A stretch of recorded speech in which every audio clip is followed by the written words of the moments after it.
के हेर्न जाँदैछौँ भन्दा प्याटर्न रिकग्निसन। यहाँनिर क्वेसन के छ भन्दाखेरिमा write a Dart program that checks whether a string starts with letter एबाट सुरु हुन्छ and ends with letter A.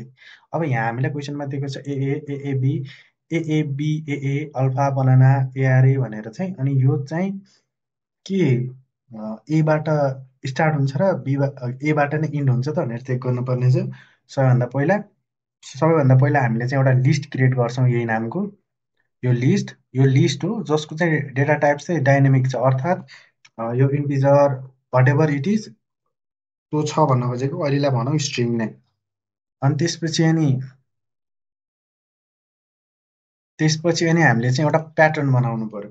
Pattern चाहिँ कस्तो भन्दाखेरिमा चाहिँ जुनले चाहिँ एबाट सुरु भएको र एबाट नै सकिएको चाहिँ हुनु पर्यो।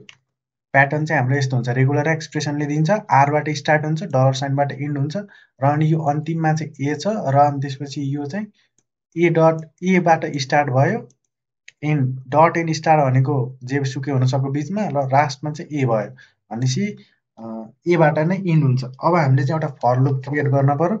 अनि त्यसपछि अनि त्यो फर लुपभित्र चाहिँ हामीले चाहिँ के चेक गर्न पर्यो भन्दा इफ प्याटर्न डट ह्याज म्याचभित्र फेरि के पठाउनु पर्यो भन्दा यो ओड पठाउनु पर्यो। यो ओड त्यस्तो छ भने प्रिन्ट गरेर म्याचेस भनेर लेख्नु पर्यो, नत्र भने प्रिन्टमा चाहिँ डज नट म्याच भनेर लेख्नु पर्यो। अर्थात् इफ प्याटर्न डट ह्याज म्याच, यो प्याटर्नभित्र चाहिँ म्याच भयो यो ओड भनेको यो आयो सुरुमा, त्यसपछि यो आउँछ, त्यसपछि आउँछ, यो कुनटा आउँछ फर लुपभित्र चाहिँ यो भयो भने हामीले चाहिँ म्याच भयो भन्छौँ, नत्र एल्स कन्डिसनमा चाहिँ यो म्याच भएन भनेर भन्छौँ। र अनि यसलाई रन गरेर हेरौँ। र अनि त्यसपछि अनि अब जस्तै इमेललाई चाहिँ अब हामीले चाहिँ रेकग्नाइज, यता एन्सर आइसकेको छ, एए म्याचेस, एएबी डिड नट म्याचेस, यो भनेर। अब इमेलमा चाहिँ के हुनु भन्दा तिनवटा कुरा हुनु भयो। लास्टमा चाहिँ एउटा .com भनेर हुनु पर्यो होइन, अनि त्यसपछि बिचमा चाहिँ बढी हुनु पर्यो, अनि त्यसपछि अनि सबैभन्दा अगाडि नाम हुनु पर्यो।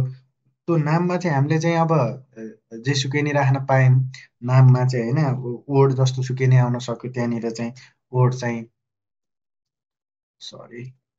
ओड हुन पर्यो, जस्तो सुकै नै हुन सक्यो त्यो ओड। अनि त्यसपछि अनि ओड पछि चाहिँ फेरि के आउनु पर्यो भन्दाखेरिमा यो कन्क्याटिनेट गरेँ मैले, त्यसपछि चाहिँ एउटा चाहिँ @ आउनु पर्यो, एन्ड देन त्यसपछि चाहिँ फेरि के आउनु पर्यो भन्दा ओड आउनु पर्यो, त्यसपछि फेरि पनि ओड आउनु पर्यो, अन्त ओड अथवा अल्फाबेट, र अनि त्यसपछि त्यसको चाहिँ लेन्थ पनि हुनु पर्यो कि, जस्तै 2 देखि 4वटा मात्रै अङ्कको हुनु पर्यो। .com भनेको 3वटा ओडको 4वटा ओडको त्यस्तो खालको हुनु पर्यो। ल आजलाई यति नै। आज हामीले चाहिँ प्याटर्न रिकग्निसनको चाहिँ डार्ट प्रोग्रामिङ ल्याङ्ग्वेजमा एउटा सानो सिम्पल खालको लिड कोड सल्भ गरेका छौँ। Thank you so much for watching this video. Stay tune for another LeetCode. Thank you.